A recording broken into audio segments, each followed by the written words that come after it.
All right, how's everybody doing today? Hotep, hey, this is Michael Imhotep, founder of the African History Network, host of the African History Network show. It is Tuesday, January 2nd, 2024. Happy New Year to everybody. And we know Kwanzaa just ended. Some of you all saw my Kwanzaa presentation I did at King Solomon Baptist Church on Wednesday, December 27th, 2023, and we broadcasted here as well. And because I was short on time, there was some information that I did not get a chance to get to, okay? So I wanted to take this time, take a few minutes to address some of that information. Now, the Kwanzaa presentation that I did was called Kwanzaa, Kujichagulia, Self-Determination to Repair the Damage from a Legacy of Slavery and Racism. And one of the things, I talked about three main topics, but one of the topics that I talked about dealt with the California Reparations Task Force, their final report that they released June 29th, 2023, okay? And, you know, we've talked a lot about the California Reparations Task Force here on the African History Network show. So one of the articles that I referenced was from CNN.com. This article right here, California Reparations Task Force releases final set of recommendations. So this article came out June 29th, Thursday, June 29th, 2023. And they released their final report.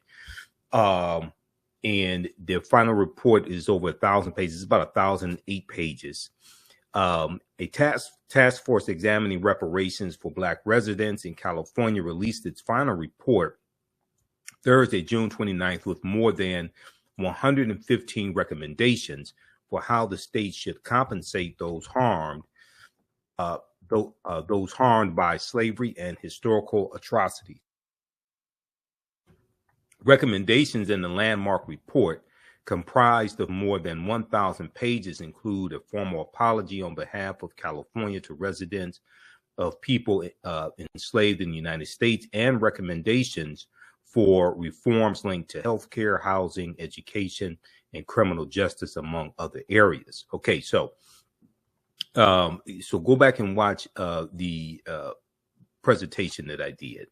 Now, here's some things that I wanted to get to. One of the things I talked about was a study that dealt with how white Americans believe that African Americans could be equally as successful as white Americans if we just tried harder. Okay. Now, look at this article here, Newsweek.com. This is from April 4th, 2018, the 50th anniversary of the assassination of Dr. King. Okay. The 50th anniversary of the assassination of Dr. King. 40% of whites think Black people just need to try harder, poll finds. All right. And you can go read this article from Newsweek. This was a YouGov poll. And they looked at and they saw that YouGov asked a number of questions on what it called racial resentment, one of which centered on whether the respondent agreed with the statement, "It's really a matter of some people not trying hard enough." It's really a matter of some people not trying hard enough. If Blacks only try harder, they could be just as well off as whites. Okay.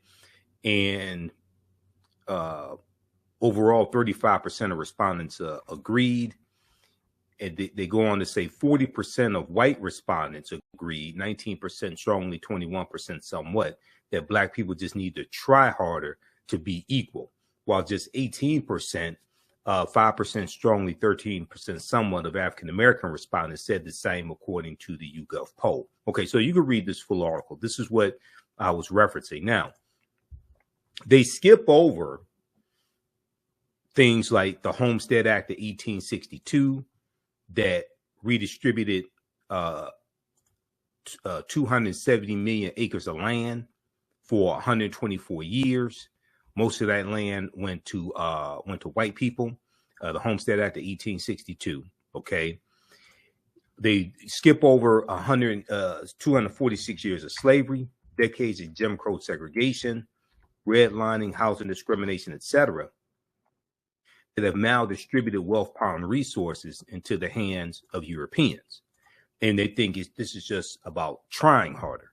Okay, read this article here from history.com, the official website of the History Channel. Homestead Act. The 1862 Homestead Act accelerated settlement of U.S. Western Territory by allowing any American, including freed slaves, to put in a claim for up to 160 free acres of land. Okay, but you had to pay a nominal fee for it. But most freed slaves got shut out of this massive land giveaway. And they gave away land for 124 years. Okay. It was repealed. The Homestead Act was repealed in 1976 and resulted in 10% of U.S. land, or 270 million acres, to be claimed and settled. Okay, so now when you look at the racial wealth gap, okay, so read this article from history.com. When we look at the racial wealth gap is 8-to-1, okay?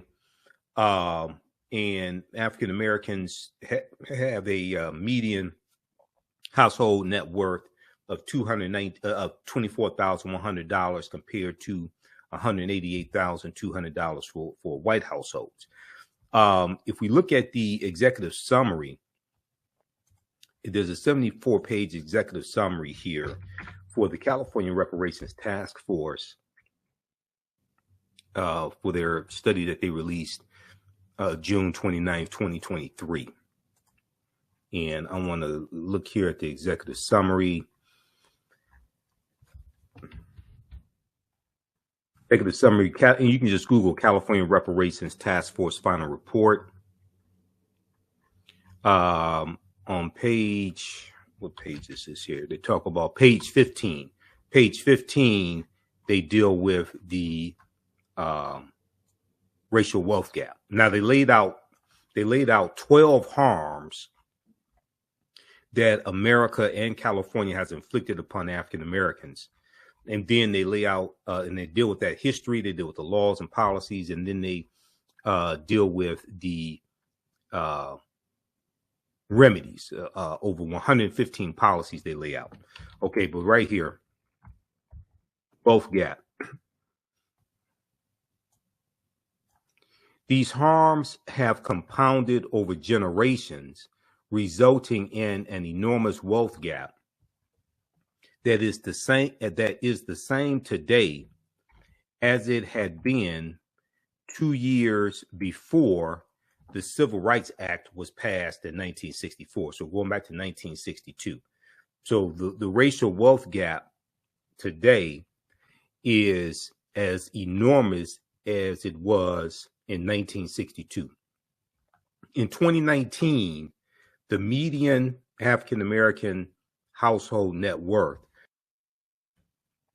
of $24,100 compared to $188,200 for white households. This wealth gap persists regardless of educational level and family structure and across all income levels. Okay, so racism is a system of advantage and privilege distributed based upon race, which comes out of an ideology of European white supremacy.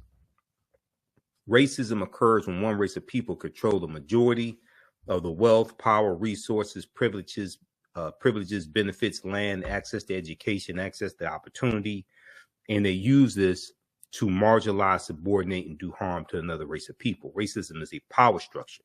Racism has nothing to do with not liking people, calling people racial names, racial slurs. That's bigotry. Racism is something entirely different.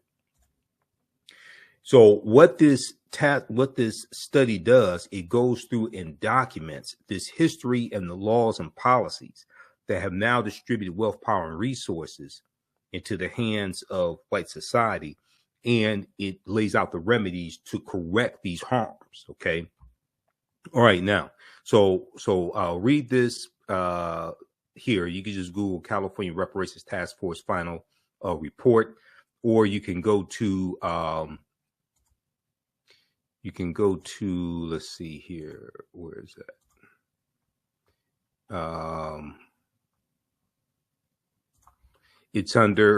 It's at the California Attorney General's website also.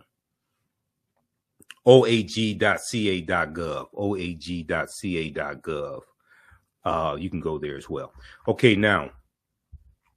Okay, so we dealt with those topics, and then I want to go to the next one. Okay, I talked about how most Americans are against reparations. And there was an article from the Associated Press that dealt with this. There was an article that dealt with how some Japanese Americans were in support of African Americans getting reparations because they got some type of restitution between 1988 and 1998.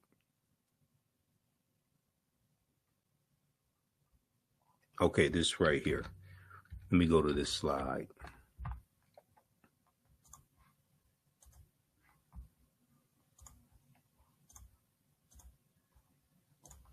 Okay, most Americans are against reparations for slavery. Only 30% of U.S. adults surveyed by the Pew Research Center in 2021 supported reparations for slavery in some way for descendants of formerly enslaved people. So 2/3 of Americans are against reparations. 2/3 of Americans are against reparations. You can read this article from Associated Press, apnews.com. Japanese Americans want redress. Fight for Black reparations. This is from February 24th, 2023. Okay. Now, what I've been saying is, and I discussed this some in my presentation when I talked about why African Americans have not received reparations yet. Because with 13.5% of the U.S. population and 2/3 of Americans are against reparations, which means the majority of the people who have to vote for these policies in the state legislatures and especially in the House of Representatives and the U.S. Senate, majority of these people are white. We only make up about 12 or 13% of the U.S. House of Representatives, and right now about 3.5% of the U.S. Senate. And I say half because half the time Senator Tim Scott doesn't act like he's Black. He's already said he's not voting for reparations. Senator Tim Scott of South Carolina, he already Republican. He already said he's not voting for reparations. So what I've said previously, and I think is absolutely correct, is we need to take the term reparations off of what it is that we say that we want and push the policies that we want. And these 115 policy recommendations for the California Reparations Task Force, we need to craft policy at the federal, state, and local level, different variations of these policies to address the 12 harms that are laid out here, okay? And one of the most important things that has to happen is that you have to show how these policies also will also benefit not just African Americans, but Americans in general. Because policies that are good for African Americans are good for Americans in general, okay? When you talk about discharging student loan debt, that's not just good for African Americans, and 2/3 of the almost $2 trillion of student loan debts are held by African American women. But that's not just good for us, that's good for Americans in general. Okay, you're going to have to show how these various policies benefit other people, because most of the people who have to vote for these policies are not African American, and they have to justify these policies to their constituents back home that voted them into office in the first place. For some reason, people haven't figured this out. If you're 13.5% of the population and you just keep talking about black, black, black, slavery, slavery, slavery, you're going to lose. I'm telling you right now, that's not going to work. Okay. We haven't figured this. Too many of our people have not figured this out. You know, there's a concept in business school that you're taught called WIFM. What's in it for me? Okay. And when you're in negotiations trying to get what you want on your side, you have to also explain how this deal benefits other people. You have to have something in that deal that benefits other people as well, who are negotiating on the other side for their people, for their side, their business, their entity, whatever it is. So too many people haven't figured this out. Now, the 12 harms that are laid out here in the California Reparations Task Force final, in their 500-page preliminary study, and then in their final study are 1, enslavement, 2, racial terror, 3, political disenfranchisement, 4, housing segregation, 5, separate and unequal education, 6, racism in environment and infrastructure, 7, pathologizing the black family, 8, control over creative, cultural, and intellectual life. A lot of that has to do with royalties being stolen from African-American artists.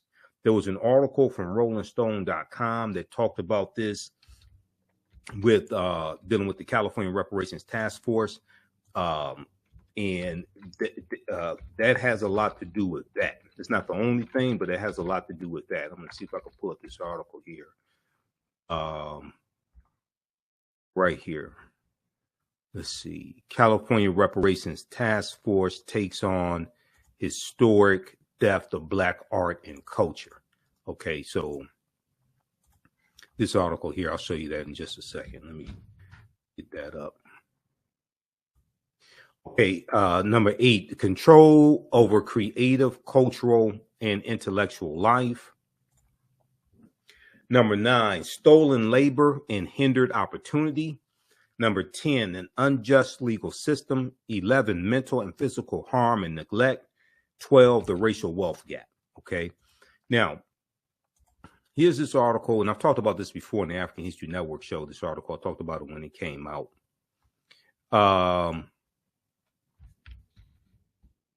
California Reparations Task Force takes on the historic theft of black art and culture.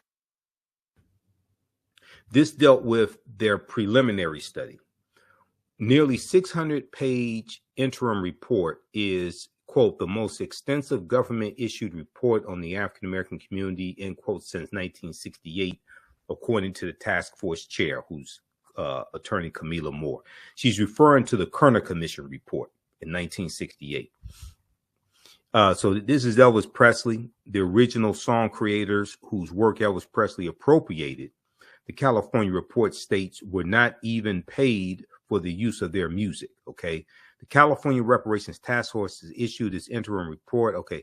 Quote, throughout American history, the federal government historically deprived African-American artists and innovators of intellectual property rights, copyright protections, and patent protections, resulting in intellectual and cultural theft.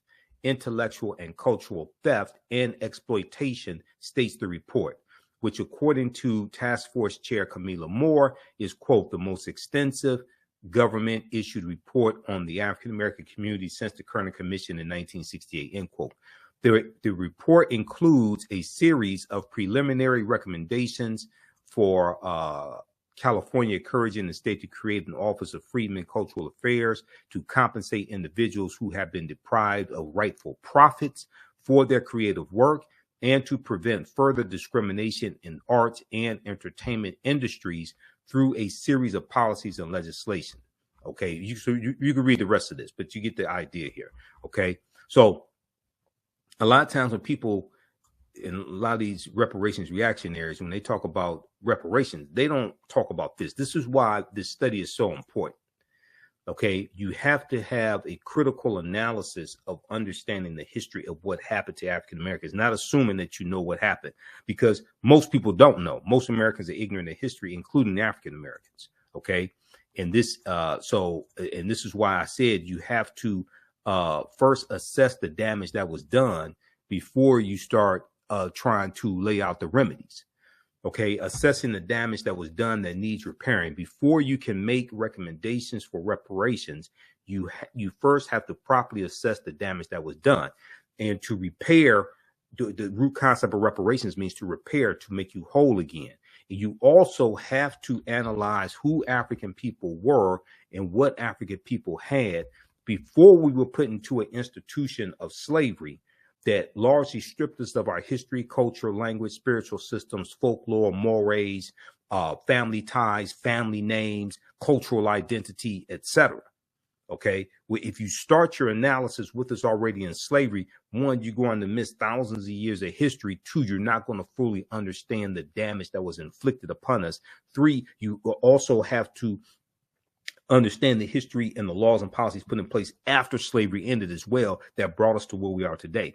One of the things I've been saying is that because the last of the former slaves died in the 1950s, number one. Number two, because race-based policies are illegal at the federal level, okay, and I talked about this in the actual presentation at King Solomon Baptist Church. That's based upon Title VI of the 1964 Civil Rights Act, non-discrimination in federally assisted programs, non-discrimination in federally assisted programs, Section 601.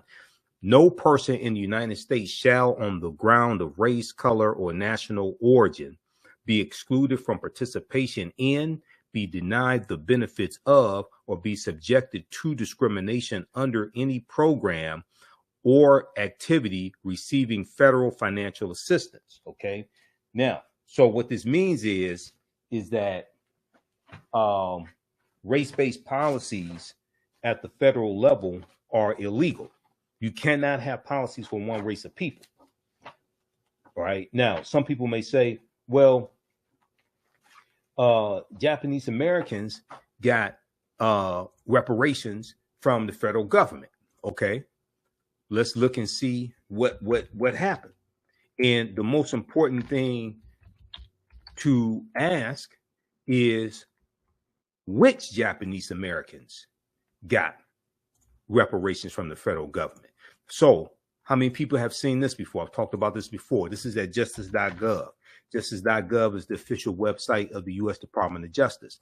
U.S. Department of Justice was created by an act of Congress in 1870, largely to enforce the new rights given to African Americans. Okay, I teach this in my class, Black Resistance Movements. Okay, so this is at justice.gov.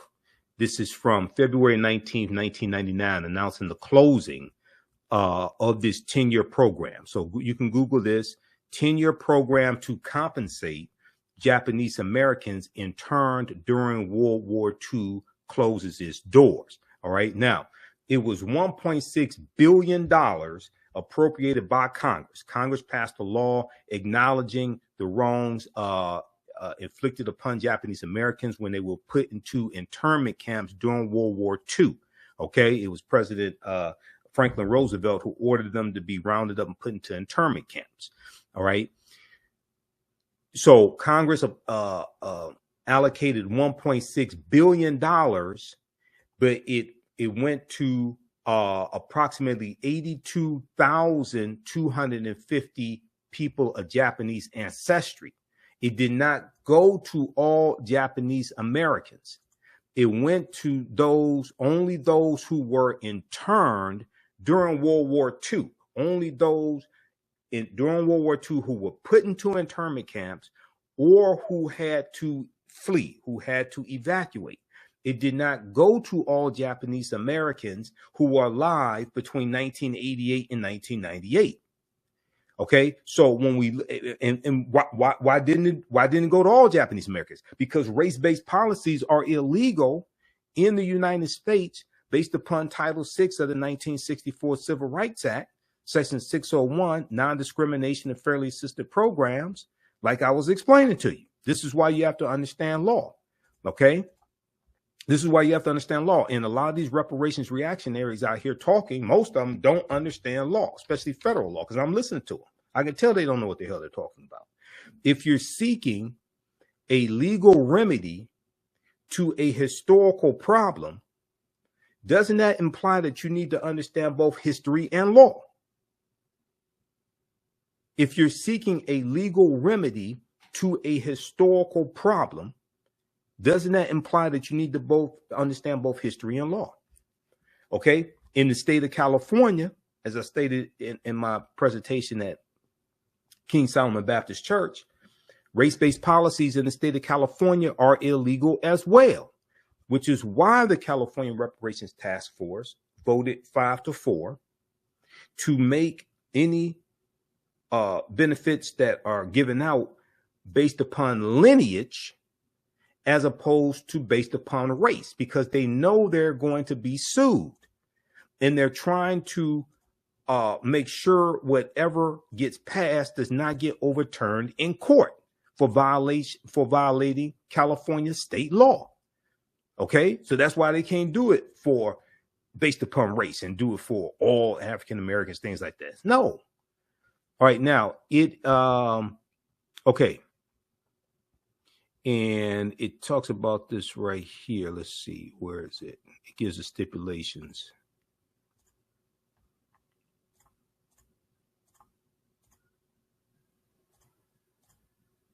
Okay. In the case of monetary reparations, only the individuals who can demonstrate that they are the descendant of either an enslaved African American in the U.S. or a free African American living in the U.S. prior to 1900 should be eligible, the report says. That's for the state of California. Okay. So those are the stipulations they had to put on it to base it based upon lineage, because race-based policies are illegal in the state of California. All right, now, let me go to my next point here quickly because I'm running out of time. Also, I saw this article from National Public Radio. Okay, show you. I said 2/3 of Americans are against reparations. Now, most Californians are against reparations also. Now, it's something important for people to understand. African Americans are 6% of the population in California and 6% of the population in San Francisco as well. Okay.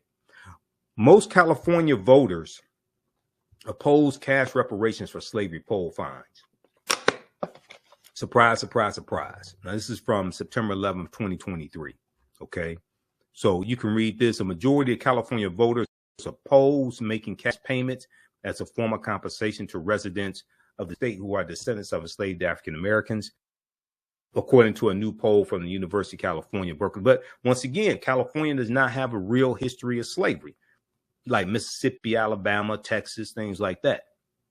At best, they had about 1,500 people in the semi-slavery status in 1850 when California became a state in the Union. Some estimates show up to 4,000, but that's from 1850 to 1865.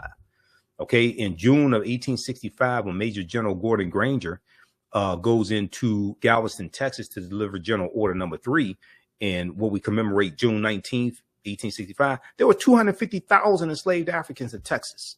California is not Texas, but California does have a rampant history of racism, housing segregation, segregation when it comes to education, racial terror, voter suppression, things like this. There are other harms. That's why it was so important for this study to lay out the harms, those 12 harms.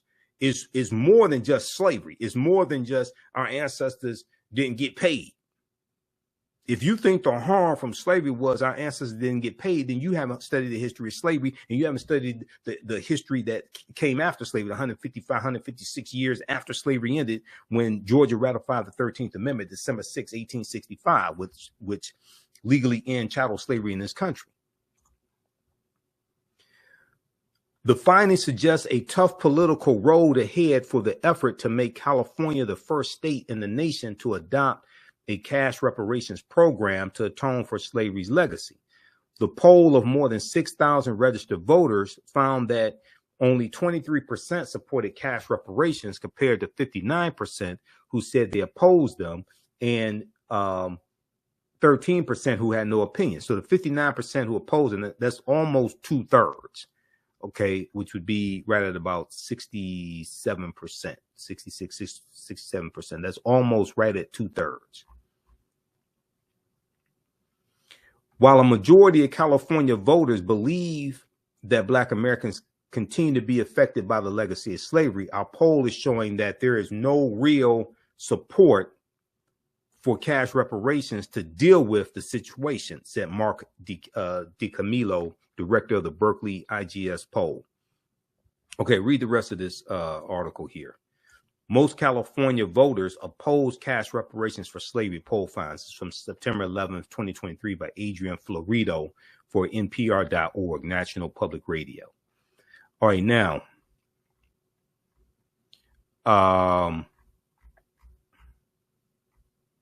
okay. I talked about the Civil Rights Act in 1964. Go to archives.gov and you can read it. Archives.gov is the U.S. National Archives.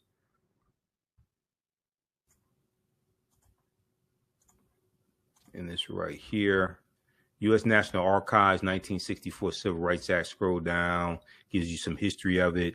And then if you just search for, do Control F, search for Section 601.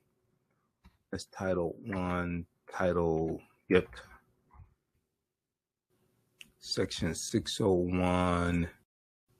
Right here, Title 6, Section 601, Non-Discrimination and Fair Assisted Program. This is what I was talking about. This is why race-based policies are illegal in the United States and at the federal level. And many states also have laws that ban race-based policies as well. Okay, now,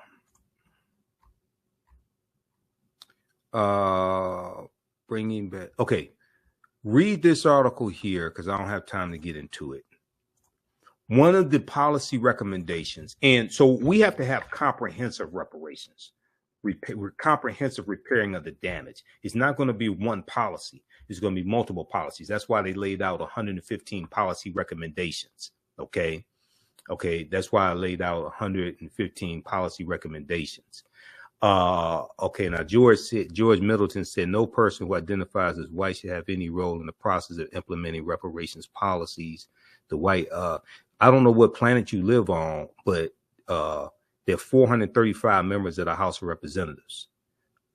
Only about 12 or 13% are African American. There are 100 members of the U.S. Senate. Only 4 are African Americans, and Senator Tim Scott already said he's not voting for reparations. Anything that passes the House or the Senate has to be signed into law by president, unless it overrides a veto by a president, and then you need 2/3 majority of both the House and the Senate.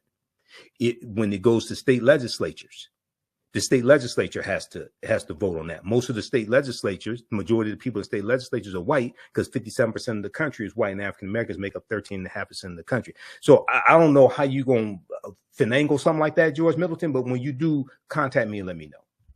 Okay, let's back on planet Earth in 2024. Let's continue. This right here. A lot of people don't really understand the devastating impact that climate change has on African American communities, non-white communities, but especially African American communities. Bringing back trees to 4 cities, redlined areas, helps residents and the climate. June 23rd, 2021. So in my presentation, I talked about how African American communities have more pavement and have less trees in them. That's as a result of the U.S. Interstate Highway Acts of 1952 and 1956 that drove 41,000 miles of U.S. interstate highways across the country and wiped out thousands of homes that we own, wiped out thousands of businesses, all right, and ran the expressways through. There's a good study by NBC.com called Bulldozed and Bisected that documents this history. Now, the $1.2 trillion infrastructure bill that was passed in 2021, and only 19 Republicans in the U.S. Senate and only 14 Republicans in the House of Representatives voted for the bill. That bill is going to start repairing some of that damage that was done because of the U.S. Interstate Highway Acts. Okay. And let me turn this. Okay. Bulldozed and bisected, highway construction built a legacy of inequality. Okay. So check this out for NBCnews.com. And it talks about right here. What has changed decades after the Federal Highway Act of 1956 brought 41,000 miles of interstates to the country is the recognition of the harm that was done to the communities left in the shade of these now aging roadways. From 1957 to 1977, the program displaced over 475,000 households and 1 million people, according to the U.S. Department of Transportation. Okay. Now, as many of these hulking structures reach obsolescence, the federal government and many states and cities are belatedly recognizing the harm they caused and are working with communities to design alternatives that repair the damage. But in many cases, those plans are reopening old wounds and leading to protracted debates that politicians and engineers are struggling to solve. Okay, so Reed, this is an in-depth analysis here that looked at different cities across the country. Okay, but check this out. It's called Bulldozed and Bisected. Highway construction built a legacy of inequality. This is from NBCnews.com, June 18th, 2021. All right, now let's go back to this piece here quickly.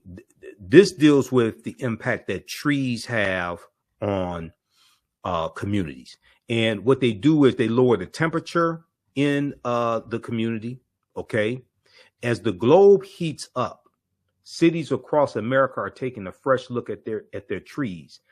They keep urban neighborhoods cooler, make air conditioning bills manageable, and most importantly, protect lives during heat waves. They help capture stormwater runoff, and as trees grow, they remove heat trapping carbon dioxide from the air. So they help to purify the air.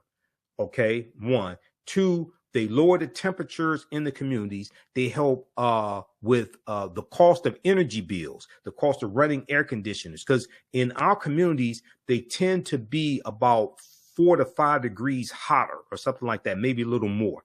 This increases heat-related illnesses, heat-related deaths, etc. So there's multiple things that are addressed and improved when you have more trees in communities. Okay. These efforts are also aimed at attacking long-standing economic and racial inequality.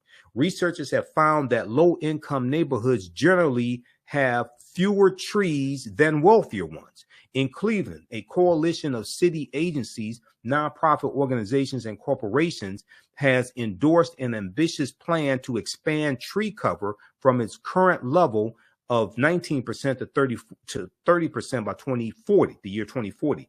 That will require planting 24,000 trees each year for the next 10 years, along with better maintenance of existing trees. Okay, so read the rest of this. You get the idea of what I'm talking about. This goes in depth and talks about how this is a problem, especially for the African-American community.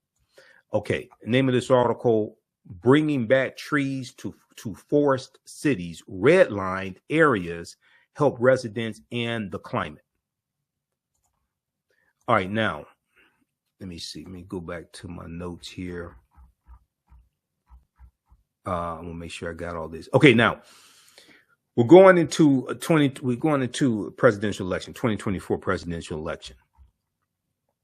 And I do admit I follow politics every day. That's why I talk about it on the African History Network show. You see some of the articles that I post. That's why I can talk on different shows. I can speak on different shows. That's why I'm a panelist on Roland Martin Unfiltered for the past 3 years, going back to October 2020. I'm on every Friday. That's how I can speak on all these subjects, because I study politics.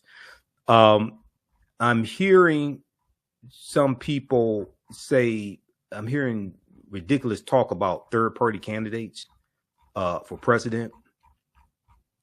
No third-party candidate has won a single electoral college vote since 1968. Okay, since 1968, when Governor George Wallace of Alabama won 46 electoral college votes in the 1968 presidential election between Richard Nixon and Hubert Humphrey. Okay, Richard Nixon and Hubert Humphrey. Okay, read this article here. I don't have time to get deep into this, but read this article here from slate.com. If you don't understand how the electoral college works, you have to understand how the electoral college works. First of all, okay, a romp through history's most successful third-party presidential candidates. This article is from July 3rd, 2023. July 3rd, 2023. And for the sake of time, if we go here and look at George Wallace, right here, 1968, George Wallace. He was the last third-party candidate to win a single electoral college vote. He won 46 electoral college votes, and he won 5 southern states, 5 former Confederate states. Okay. He won, let me see, Wallace, what happened? He won 46 electoral, Georgia, Mississippi, Alabama, Louisiana, and Arkansas. Okay. All right. So it takes 270 electoral college votes to become president-elect. You win the electoral college votes to become president-elect, not because the electoral college votes, because the electoral college does not vote until the first Monday following the second Wednesday in December. Okay, you win the electoral college votes associated with a state by winning the popular vote in the state. The popular vote does matter. Anybody that says the popular vote doesn't matter is lying to you. They haven't read the U.S. Constitution. They haven't read the 12th Amendment of the U.S. Constitution, 12th Amendment of 1804, which dealt with the electoral college and changed how the presidential election, how the winner was determined. It's not the national popular vote that matters. It's the popular vote per state that matters. Okay? That's how you become president-elect. That's how you get 270. Well, what happens if no candidate gets the required 270 electoral college votes? Okay. Well, I'm glad you asked that question.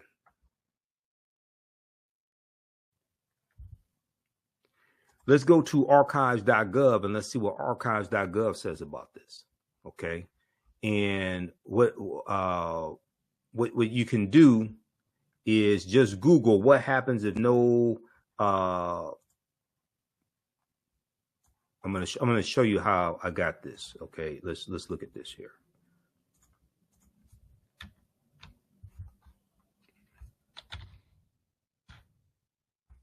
If we just go to, let's Google this. All right, I'm going to show you this here. So we just go to Google, right? And if we just Google what happens if no president gets 270 electoral college votes, okay? Okay, or if no presidential candidate gets that, hit enter. All right, go right here, National Archives. You see this? National Archives. That's archives.gov. That's the U.S. National Archives.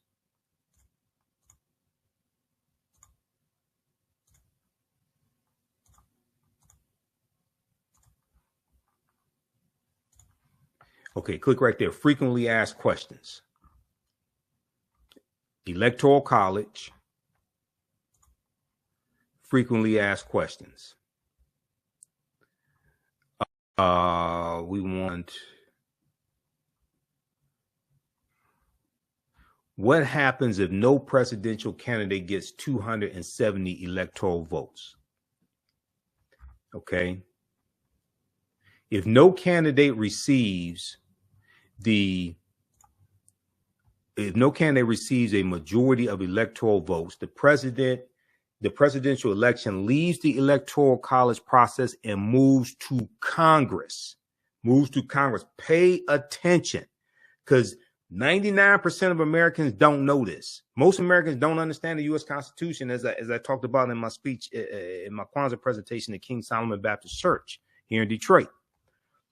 The House of Representatives elects the president from the 3 presidential candidates who receive the most electoral college votes. Okay?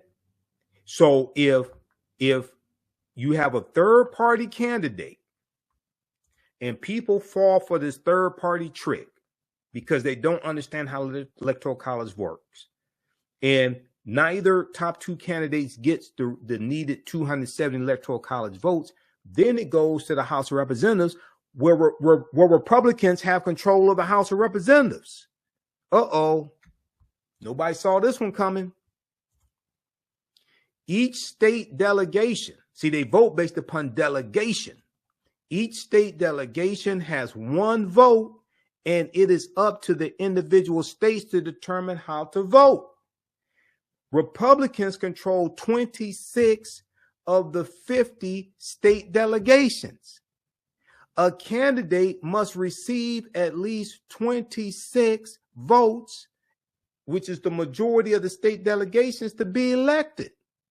What that means is that if Donald Trump does not, if he loses the popular vote again, and if he loses the electoral college vote again, then if neither Trump or Biden get the needed 270 electoral college votes, then it goes to the House of Representatives to decide based upon delegation.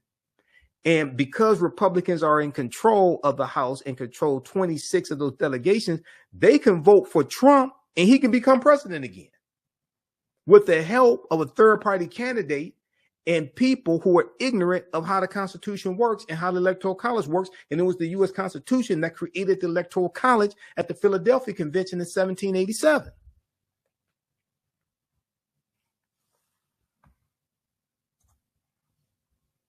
The Senate elects the vice president from the 2 vice presidential candidates with the most electoral votes. Each senator casts 1 vote for vice president. Since the District of Columbia has no senators and is not represented in the vote, the candidate must receive at least 51 votes and majority of senators to be elected. So the House would choose, the House of Representatives would choose the president if neither presidential candidate, if no presidential candidate gets 270 electoral college votes. The House of Representatives would choose the president based upon delegation, okay, based upon state delegation. And then the U.S. Senate would vote for the vice president based upon the 2 vice presidential candidates with the most electoral college votes. This is why understanding the U.S. Constitution is so important, because it comes from this. But as I stated, and as the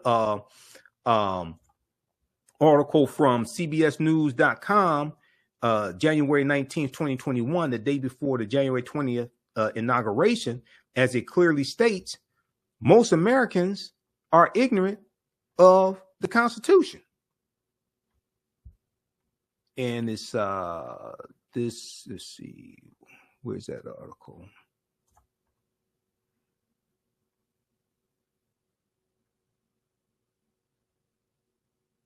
Right here. Most Americans don't know what's in the Constitution, a crisis of civic Education, cbsnews.com, January 19th, 2021. Read that article and watch the video that they have in there as well. And you'll be shocked how little people know about the U.S. Constitution. Okay.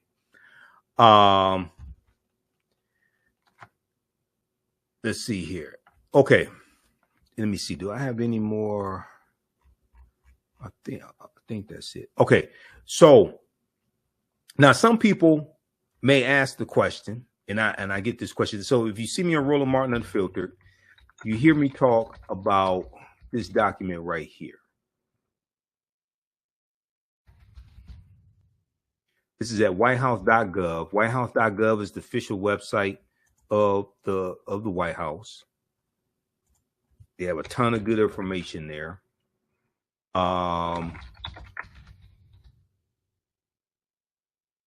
This one here, this deals with how the policies of the Biden-Harris administration are helping the African-American community. I don't know where people are getting all this misinformation from. When I ask them how they go research this, how they go verify this, anything, they can't tell me. This one right here, who's read this document? We've dealt with this a number of times here on the show. It was last updated February 27, 2023. Fact sheet, the Biden-Harris administration advances equity and opportunity for Black Americans and communities across the country. It's a 36-page document that goes through and it deals with different policies from the Biden-Harris administration, $1.9 trillion America Rescue Plan, Inflation Reduction Act, that no Republicans voted for either one of those bills in the House or the Senate, lowering energy costs and creating economic opportunities through the Inflation Reduction Act. It talks about the American Rescue Plan, how it opened up the economy. You had stimulus checks. You had money that went to HBCUs. HBCUs has gotten $7 billion from the Biden-Harris administration. They got about $5.8 billion in 2021, which is a record amount of funding in a single year from any administration. Making home efficiency upgrades more affordable, creating economic opportunities and good paying jobs. You have 14 million jobs created, 4.5 million net jobs created, 3.7% unemployment rate. In 2023, I think it was right around May 2023, lowest unemployment rate for African Americans since 1972, since they started keeping track of the unemployment rate by race, providing relief to farmers, making critical investments in Black families and communities in the American Rescue Plan, historic expansion of the child tax credit, cutting child poverty to record lows for Black children. And so we know that the child tax credit expired, but you can get that back. But you need to expand the margin that Democrats have in the Senate. Because if you get 55 Democrats in the Senate, then you can do an exception to the filibuster, and you can get, or you can do away with the filibuster rule, or do a carve out, and you can get more policies passed. You can get the child tax credit passed again. Supporting child care providers and reducing child care costs for Black families. You had all this in the American Rescue Plan. So look at that, and then it goes through and looks at different policies. You have the Emmett Till anti-lynching bill, first anti-lynching bill in 122 years. You had 150 federal judges that were confirmed under President Joe Biden, ensuring Black homeowners get full value for their homes. So go through and look at this. Okay, it's 36 pages. It breaks down policy by policy. People forget Executive Order 13985 on the first day that Biden and Harris were in office. Executive Order 13985 dealt with racial inequity in the federal government.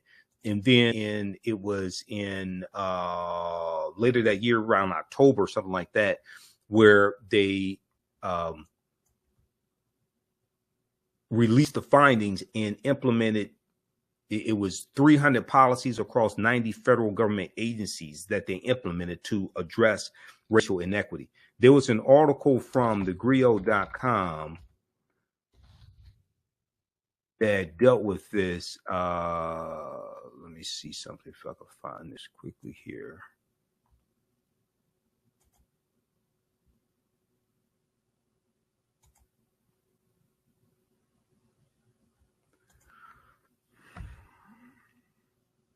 Okay, this one right here, April 14th, 2022, right around that time. I think this is the article here from thegrio.com.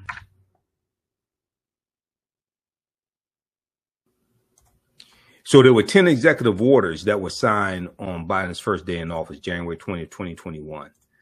I know there were commercials that were running a few months ago that talked about accomplishments in the Biden-Harris administration, how they were helping the African-American community. They mentioned this executive order, but they didn't mention it by name. It's Executive Order 13985. Biden-Harris administration unveils government-wide action plans on racial equity. The GRIO spoke with agency leaders on ways their departments plan to fulfill Biden's executive order to ensure government services are distributed equitably. Keith Gaynor wrote this article April 14, 2022. Okay, so read this. Biden-Harris administration unveiled on Thursday a massive government-wide action plan to advance racial equity across 90 federal agencies, with more than 300 strategies and commitments laid out by government leaders. The announcements from the dozens of federal agencies are the start of fulfilling an executive order signed by President Joe Biden on his first day in office to advance racial equity across the entire federal government. Okay, so read this article here from the Grio.com. Biden-Harris administration unveils government-wide action plans on racial equity. All right, now,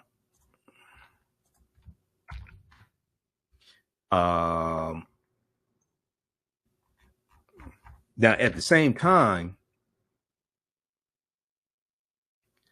I don't hear enough people talking about what Trump is talking about doing if he gets a second term in office. So you can Google Project 2025. Okay, Google Project 2025. You can read this article here from the New York Times from December 26, 2023. How Trump plans to wield power in 2025. What we know. Donald Trump and his allies are already laying the groundwork for a possible second Trump presidency, forging plans for an even more extreme agenda than his first term. And they talk about then here they talk about Project 2025. It was another article, but you could read this one here. This talks about getting revenge.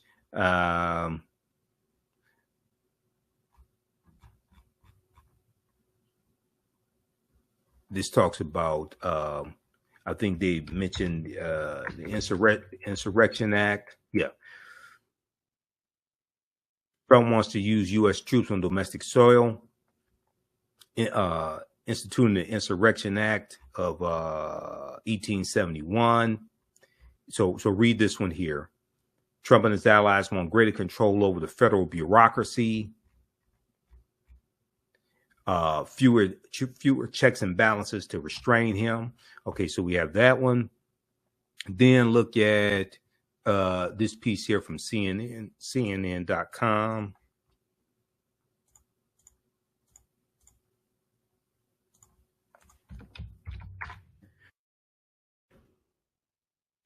Trump's radical second-term agenda would wield executive power in unprecedented ways. Now, this is largely based upon things he's saying in public. Okay, Thursday, November 16, 2023, CNN.com. A massive operation to detain and deport undocumented immigrants, a purge of the federal workforce of anyone deemed disloyal. Because with Schedule F employees, he wants to get rid of thousands of federal employees that are not loyal to him. Federal employees take an oath to the U.S. Constitution. They don't take an oath to a president. Wielding the power of the federal law enforcement against political enemies. So read this one also. Okay, and it talks about Project 2025.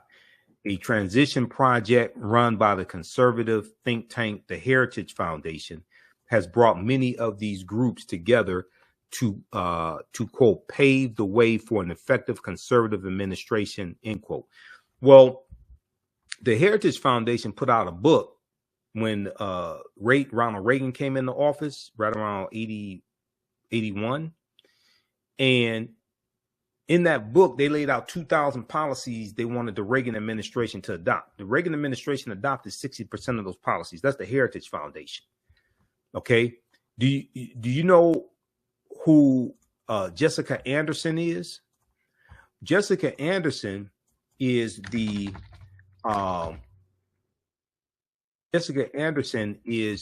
executive director of Heritage Action for America. Heritage Action for America is the sister organization to the Heritage Foundation. Heritage Foundation is a right-wing think tank created in about 1973 by Paul Weyrich, okay?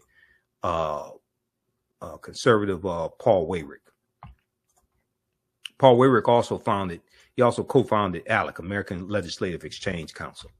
Okay, now in this article from MotherJones.com by Ari Berman and Nick Sergey from May 13th, 2021, they exposed Jessica Anderson, who was bragging about crafting Senate Bill 201 in Georgia that Governor Brian Kemp signed into law. What was Senate Bill 201? Senate Bill 201 was the voter suppression law in Georgia that became a boilerplate law that's been adopted by numerous states, but largely a lot of the southern states, to suppress votes based upon the big lie, based upon the lie that the 2020 election was stolen. Well, this is Jessica Anderson explaining how Heritage Action for America, the sister organization to the Heritage Foundation, orchestrated this. Okay. In a private meeting last month with big money donors, the head of a top conservative group boasted that her outfit had crafted the new voter suppression law in Georgia and was doing the same with similar bills for Republican state legislators across the country. Quote, in some cases, we actually draft them for them, end quote, she said, or we have a sentinel on our behalf give them the model legislation so it has that grassroots from the bottom up type of vibe, end quote. The Georgia law had, quote, 8 key provisions that Heritage recommended, end quote, the Heritage Foundation. 8 key provisions that Heritage recommended. Jessica Anderson, the executive director of Heritage Action for America, a sister organization of the Heritage Foundation, told the foundation's donors at an April 22nd gathering in Tucson, Arizona, in a recording obtained by the watchdog group, documented and shared with Mother Jones. Those included policies severely restricting mail ballot drop boxes, preventing election officials from sending absentee ballot request forms to voters, making it easier for partisan workers to monitor the polls, preventing the collection of mail ballots, and restricting the ability of counties to accept donations from nonprofit groups seeking to aid in election administration. Okay, read the rest of this here. This is dealing with the Heritage Foundation. Okay, now you have the Heritage Foundation. Who got 60% of the policies they wanted implemented by the Ronald Reagan administration. Now you have them with Project 2025, and they're preparing for a second Trump administration. Back to this article from CNN.com. Project 2025, a transition project run by the conservative think tank, the Heritage Foundation, has brought many of these groups together to, quote, pave the way for an effective conservative administration, end quote. The efforts by outside groups to map out the legal and policy specifics of a second Trump term were recently met with some pushback from Trump's official campaign apparatus. Quote, the efforts by various nonprofit groups are certainly appreciated and can be enormously helpful. However, none of these groups or individuals speak for President Trump or his campaign. Well, he's not president anymore. I don't know why they keep calling him President Trump. Campaign advisors Susie Wiles and Chris Lasivita wrote in a statement. Still, the broad contours of Trump's agenda have been laid out by the former president himself on the campaign trail, as well as in a series of videos and releases put out by the Trump campaign. Read the rest of this. Trump's radical second term agenda would wield executive power in unprecedented ways. This is from Thursday, November 16, 2023, CNN.com.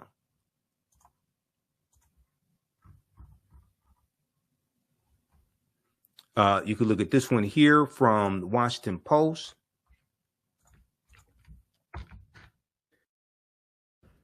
Trump and allies plot revenge. Justice Department control in a second term.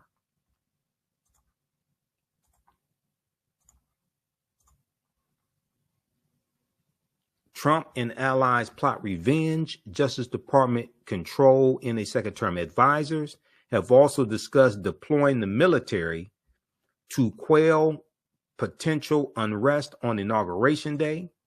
Critics have called the ideas under consideration dangerous and unconstitutional. But when has Donald Trump cared about the Constitution? I mean, he tried to overthrow the government January 6, 2021. This article is from November 5th, 2023. Okay, so read this also.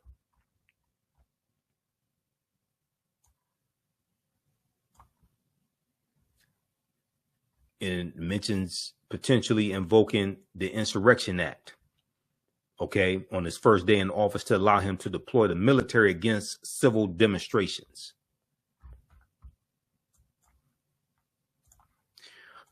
All right.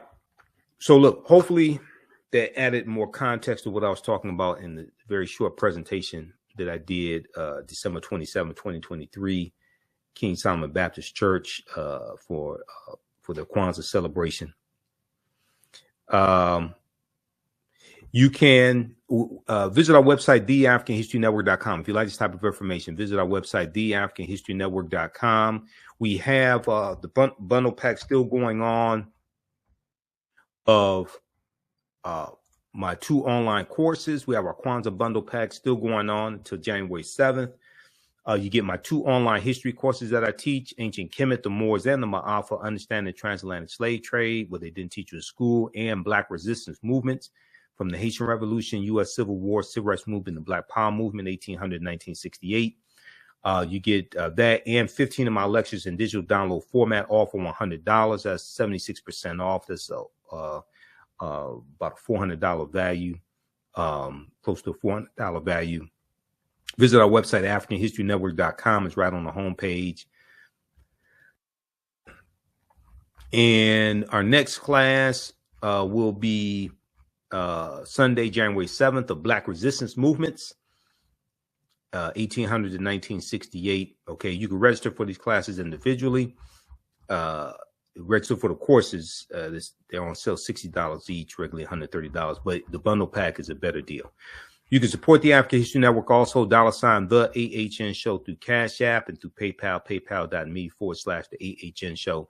This is our official Cash App account, $, the AHN Show, $, the AHN Show. So when you go to it, it'll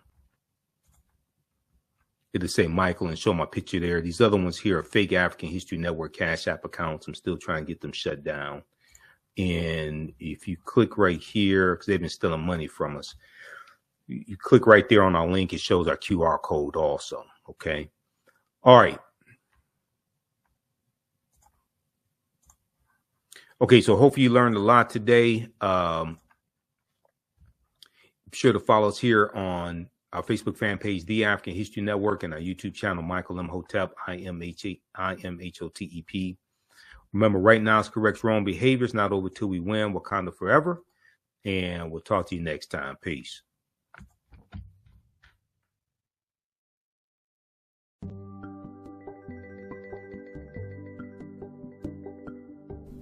Hotep, everybody. This is Michael Imhotep from the African History Network. Our Kwanzaa online history course bundle pack is on sale right now. We have a fantastic promotion for you. Get our bundle pack of 2 online history courses that I teach, as well as my 15 lecture downloadable bundle, African History Awakens the African Mind from Mental Death. These are both from me, Michael Imhotep.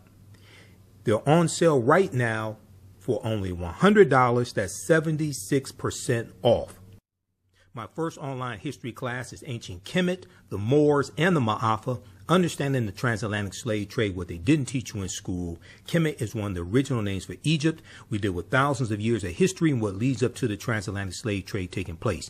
I do a PowerPoint presentation. We have book references, articles. There's about 100 articles that we cover in the class, over 200 slides that I put together as well. And there are also video clips, including excerpts of interviews I've done with some of our historians and scholars, as well as Runoko Rashidi, Professor James Small, Anthony Browder, Professor Kabahaya Kamene, and Dr. David Imhotep.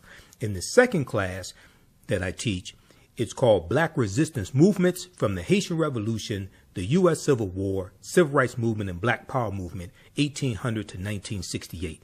And we dig in deep and look at history chronologically from 1800 to 1968 and look at what leads to the Civil War taking place.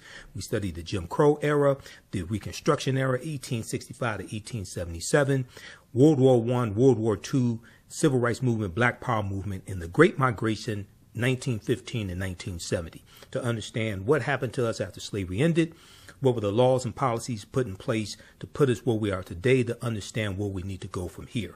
I created both of these classes, created the curriculum, chose the content as well. This sale ends Sunday, January 7th, 2024. Visit our website, AfricanHistoryNetwork.com, AfricanHistoryNetwork.com. You'll see the promotion at the top of the page. As soon as you register, you can start watching the content. You can join us for our next online class live Sunday, January 7th, 2024 at 2 p.m. Eastern Standard Time. You can watch all of these classes on demand, and even after the course is over with, you don't lose access. Register right now, order right now. Visit our website, AfricanHistoryNetwork.com, AfricanHistoryNetwork.com. This sale ends Sunday, January 7th, 2024. Also, if you'd like to stop it for information, you can support the African History Network, $, the AHN Show through Cash App, $, the AHN Show through Cash App, also through PayPal, paypal.me/the AHN Show. This helps us keep doing the research, stay on the air, keep broadcasting, pay some of the bills. All right, we have to get out of here. Remember, right now, it's correct wrong behavior is not over till we win Wakanda forever.